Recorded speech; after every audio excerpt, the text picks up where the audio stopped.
दुल्हा के छनियाई को जगरा है पूर्णिमा के राती। दुल्हा के छनियाई को जगरा है पूर्णिमा के राती।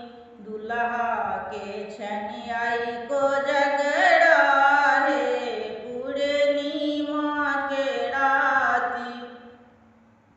काथी के कौड़ी काथी के बाटी, काथी के कौड़ी काथी के बाटी। किनका संग खेलथी पचीसी है पूर्णिमा के राती। दुल्हा के छनियाई को जगरा है पूर्णिमा के राती। चांदी के कौड़ी